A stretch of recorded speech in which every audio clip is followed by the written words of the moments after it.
My name is Cindy. I'm Rick. And together we make Dry Run Dulcimer, and we are here for lesson 3 of our 2026 Playing by Ear Challenge. Can you believe that? Third lesson already. Third lesson. Are there really lessons, or we're just kind of guiding them through it? Yeah, that's exactly what we're doing. They're having to figure it out and learn on their own. We're just kind of we're going along with you. But I don't know how anybody can learn to play by ear with somebody really teaching them. It is I don't know that that's possible. It's, you know, you can give pointers and things and show what you do or what you or I do, but that doesn't mean that's going to work exactly the same for anybody else. Right. It's something that you just kind of got to figure out on your own. But once you have it, you have it. So we're just trying to guide them through it. And you, of course, have a lot of practice at this and have honed this skill down through the years. I have no skills, or I started pretty much with no skills, but in 2 weeks, I'm already showing improvement. No, you can't say no skills. You can say different skills. No ear playing skills per se is what I mean. Did I tell the story about how I started playing music and how I was go ahead. playing by ear? Did I? I don't know that I did. I don't think so. When I was late teens, well, growing up, my mom and dad bought me a guitar, and I learned three or four chords, and I played around. I set me up and made me a microphone with a wooden stick for the stand, and sang into an amplifier, and I was having fun. But when I went to a friend's house from church one Sunday afternoon, he's an older guy, older than me, he's probably 20 years older than me. Went down to visit, didn't have any idea that he played instruments at all. But another friend came from church and came in under his arm, he was carrying a fiddle case. I knew he played the fiddle, so when he came to visit, and my friend Hodge, he went and got his guitar out from under the bed, brought it in there, and that got my attention. I said, I didn't know you played guitar. And he said, well, I don't much. But they sat down there and started playing all these old tunes. Some of them we still play, and I still know. Chinese Breakdown and Ragtime Annie and all of the good old tunes. Tennessee Waltz, and well, I had to get in on that. So the very next day, that was on a Sunday, the very next day I went to a little music shop and bought me a $100 banjo, and I learned 3 chords, and I played along with them, just the chord changes. We didn't have any music. It was in their heads, and I was trying to get it in my head, which it did. That was kind of my first experience, I guess, of playing by ear, was learning to do that. I went on to take lessons on playing the banjo, and they used tab, and I learned to play from the tab. But my problem with that was that when it would come time to improvise, I didn't know how. I was stuck playing what was on the tab, and I would play that, and then I could play some backup chords, but as far as going anywhere off of that at all, I just couldn't do it. So most of the time, along about that time is when I bought my first Dulcimer, and we didn't know there was Dulcimer tab. So, but I knew they could play in the key of D, which I knew that's what it was tuned to. So we sat down there, and every song they played in D, I would figure out how to play along. I was learning to play by ear or from memory. It's kind of, I wouldn't say forced into it, but it's something that I wanted to do bad enough that I stuck with it. And I think that's kind of what got me started on playing by ear. But you have good ear skills anyway, and you always said, or you said that you kind of always listened to the harmonies and the different parts of music from as far back as you can remember. Yep. And I've never done that. We've talked about that a little bit. Mine was always like the big picture and the words and just singing along and having fun, you know? The lyrics, we talked about this too. The lyrics, they never did. I'd listen to songs, I'd hear it 50 times and I couldn't tell you any of the lyrics. I just wouldn't, it just didn't sink into my brain. And I know folks could sing along with songs and things, but it was the music and the harmonies and the instruments that I was hearing. That's kind of what was in my brain. So that's what I thought about when I was hearing it. So, well, see, now I don't know if everybody like me is the way that I am or not, but I don't pay any attention to the music. I don't pay any attention to the different instruments. One of my friends that is doing the challenge, she said she absolutely doesn't either. She's like me. She likes to hear the words and sing along and the whole big broad picture of the music. She just enjoys it. And that's what I do, which brings us to the topic for today. And the topic for today is going to be active listening. Actively listening to music. And this all goes into your audiation that we've been talking about.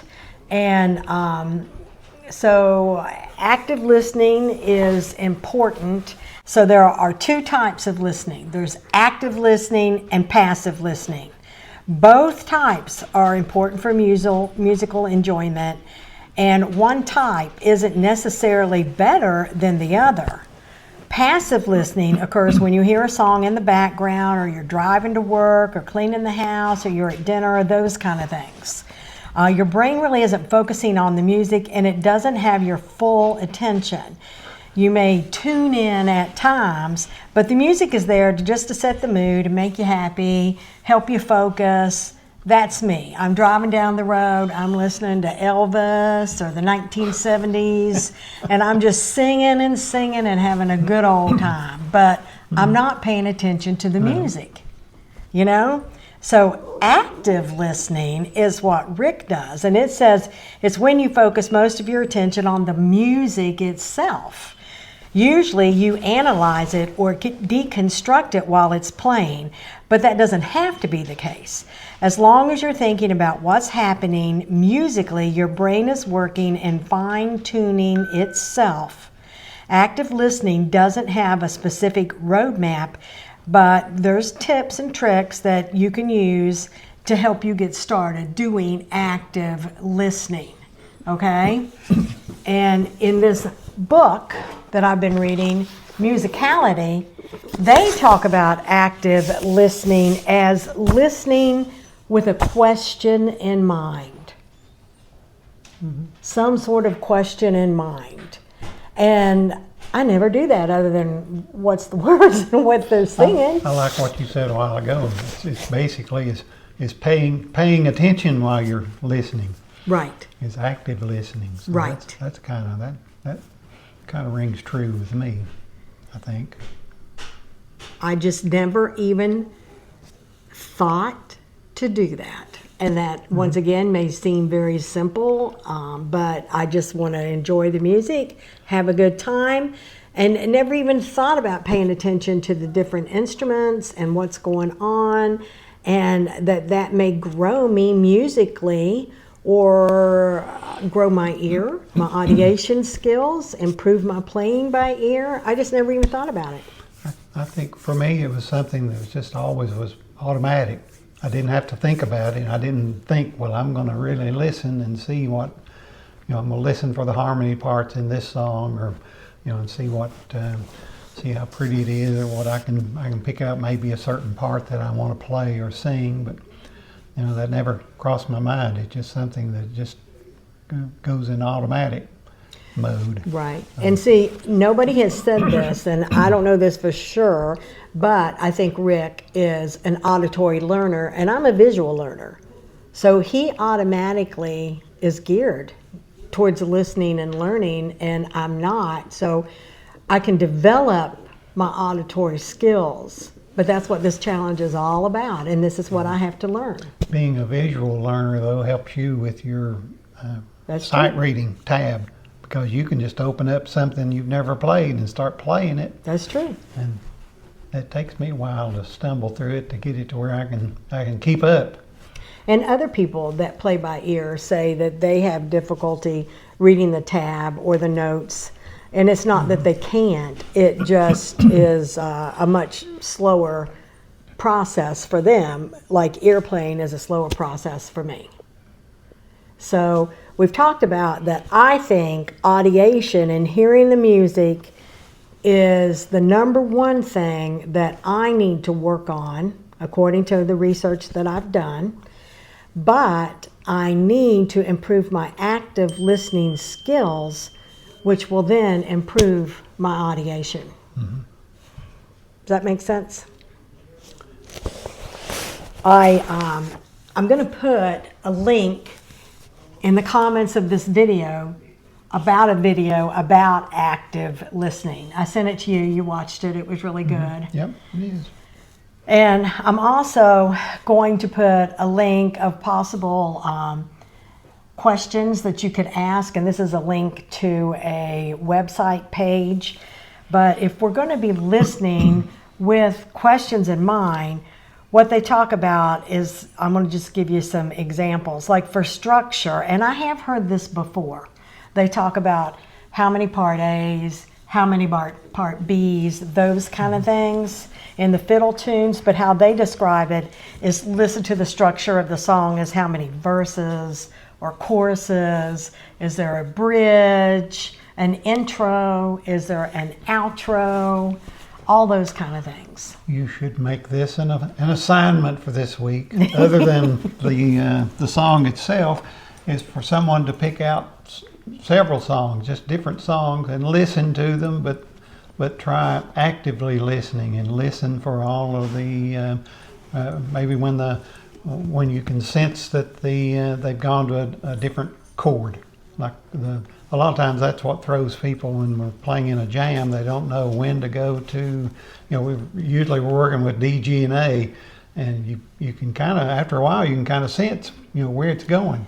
And after the first time through, it comes pretty automatic. But that's to you, Rick. And this is where I have to say you got to pull it back a little bit, because people like me are just learning to really listen to the instruments. Mm-hmm. So to hear chords is another layer above. That's something that if you had a song that was played by a Dulcimer at a jam or something, or a Dulcimer group that uses harmony and even vocals and things, but if you had the tab to follow along and you could see where the chord changes are, and then listen to what happens then, and kind of that's eventually going to sink in.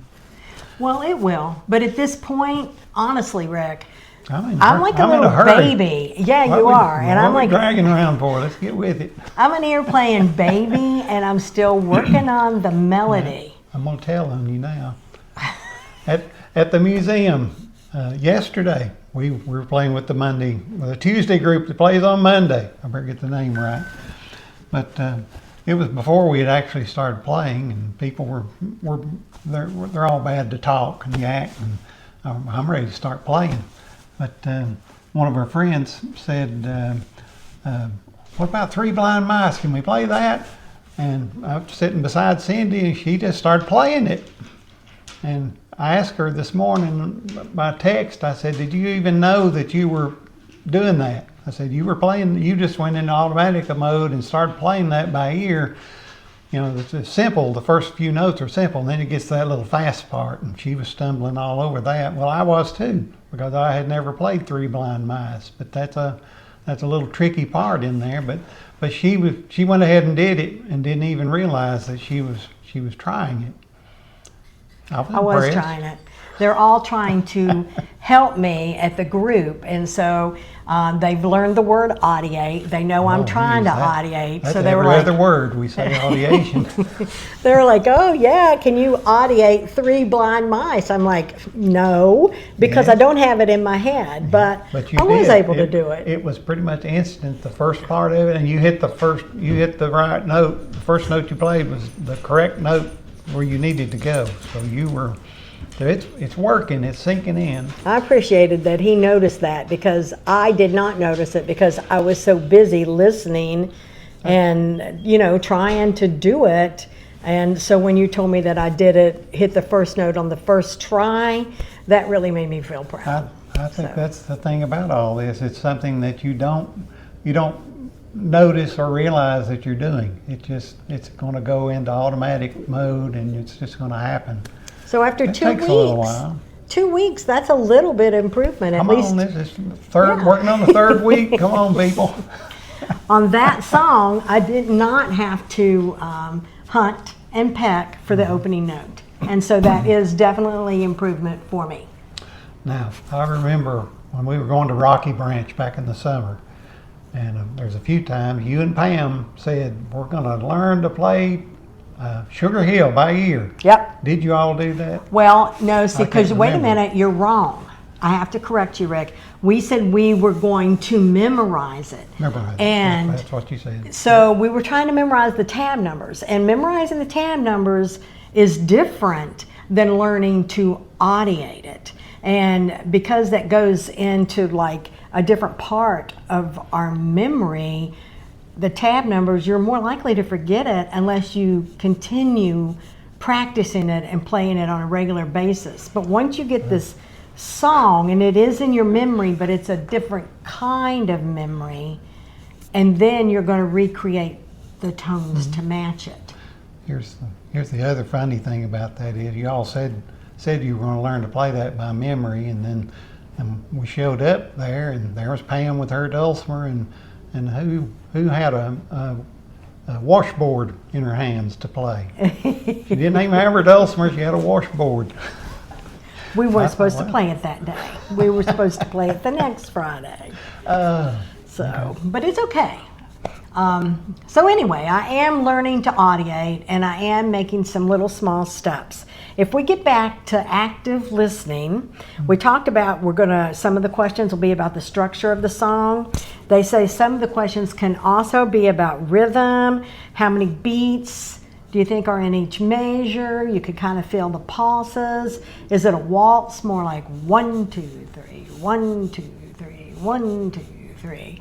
Or is it in 4/4 time, where usually the emphasis will be on the 1 and the 3, but the 3 is not emphasized as much as the 1. So 1, 2, 3, 4. 1, 2, 3, 4. It can go, and you can have the emphasis on 2 and 4, but we'll That's the upright bass. That's the beat. yeah. So these are kind of things that when you are actively listening, that you listen for. Listen to the drums. Listen to the beat. So they also talk about pitch. All right, and when you're active listening, it can be an instrumental, but it could also just be someone who's actually singing. And so if they're singing, then you're going to actually listen to the words and their melody and where it goes up and down and up and down. You can, though. I don't listen. I just don't pay any attention to the lyrics or the words for some reason. But if you're trying to I learn, eventually will, but to start with, that's not the first thing I hear. well, it doesn't have to be the first thing, but if you're trying to learn the melody and the song has a singer, then you're going to have to listen to their pitches to get the melody. I sing in I have sang in some choirs growing up, church choirs. My brother was the director of the Morgan County Choral Society. There you go. But I never did sight read the music. The first 2 or 3 practices, I may not sing a note, but I'd be soaking it in and listening. And then when I did start singing it, I still used the music as a guide for, I wasn't reading, where the notes were, but I needed that for the timing and how long to hold each note and the phrasing and all of that. But even for singing, I sing by ear. So I'm kind of memorizing things, but I still need something there to help guide me. I couldn't just stand there without anything and be able to do that. I needed the sheet music in front of me. Kind of strange the way all this stuff fits together, and it's kind of making me think about things that I've done over the years that I just didn't realize I was doing. Yeah. So. And you didn't realize that there were people like me that didn't do them. That's what I'm getting from a lot of the people, even some other instructors and stuff, and they were like, they had no idea there was people like me. And then there's a whole lot of people that say, yes, I'm just like that. So maybe that's a little bit of the breakdown, and we bridged that breakdown, and maybe we can learn. I think we can. I think so.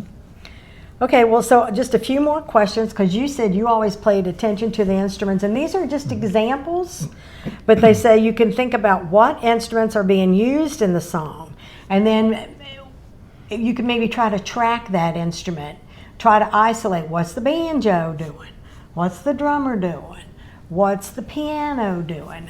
Oftentimes you won't hear dulcimers in modern songs, but you can use this anytime you're listening. Like if you're driving down the road, instead of passively listening like I normally do, I can actively listening, and that makes me driving down the road a practice time that improves my musical abilities.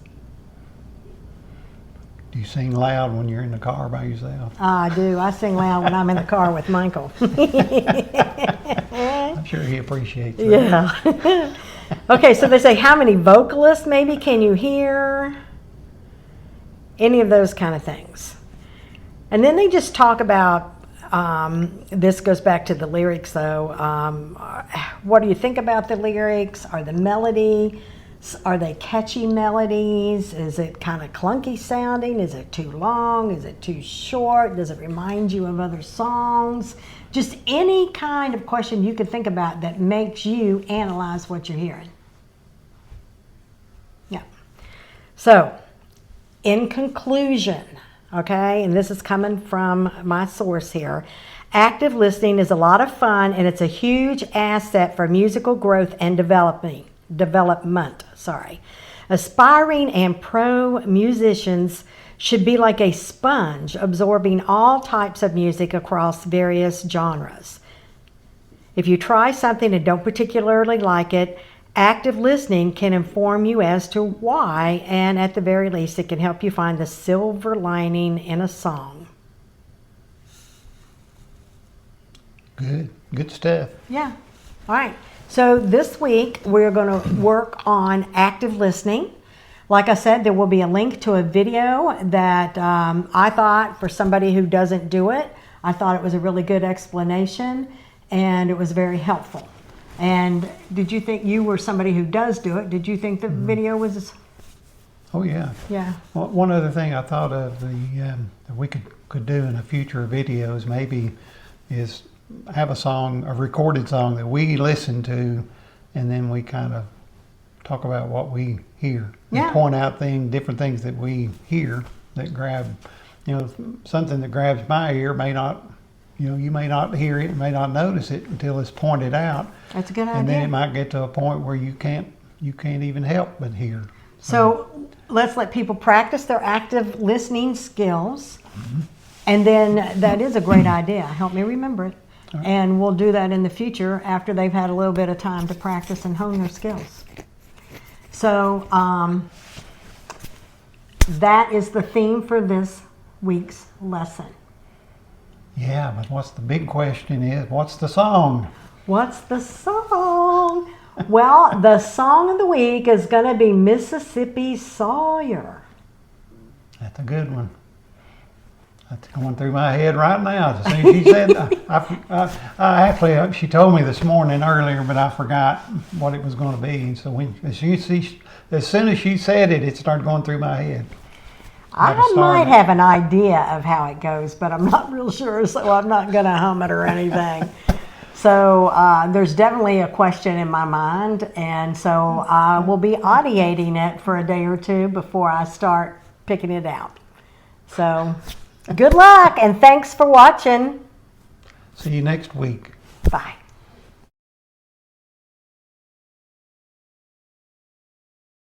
As part of lesson 3, we have Mississippi Sawyer, which will be the song that you're supposed to practice audiating and then start learning by ear. So you have a song assignment. The audio files are all found on the Western North Carolina Dulcimer Collective site, so go there and use that as your resources once again. And then we actually have an active listening assignment for you. We have combed through videos on YouTube and the internet, and we found this one video that we thought was really kind of interesting. It's Always on My Mind, but the man that does it is MurtRGuitar. We're going to give you a link to that. And he asked the question, what if You Were Always on My Mind was an Irish folk song? And the song is played in that fashion. So it is a song that you are familiar with, but you're going to hear it in a new way. And it may have a different timing, it could have different tempo, different instruments. But one of the things that I liked the most about it was the instruments kind of weren't in competition with each other. They each kind of had their own times that they were the star of the piece, which made it easier for me to hear. Since I am usually a passive listener, the instruments stood out better and I could better actively listen. So look in the description of the video, get the link to this YouTube song, listen to it, and listen to it actively. Remember, we said active listening means listening with a question in mind. Now, Rick made a list of possible questions to ask yourself. I'm quickly going to go over them. Okay, so this is a familiar tune. Can you hear the melody in it? Can you feel the rhythm and the beat of the song? Can you keep time tapping your finger on the table or tapping your foot? Try to single out the individual instruments that are playing. Are they playing melody, harmony, rhythm? What part are they playing? And this is a little tougher, especially for me, but can you tell where the chord changes are? So that's Rick's list of questions for this week. The questions are also going to be listed in this video description. You're probably going to have to listen to this song more than once. I'm finding that every time I listen to it so far, I am hearing something different. And I'm like, was that there before? Or, I mean, I've got to go back and listen again. So hopefully you're going to enjoy this assignment and this song as much as Rick and I have. So good luck.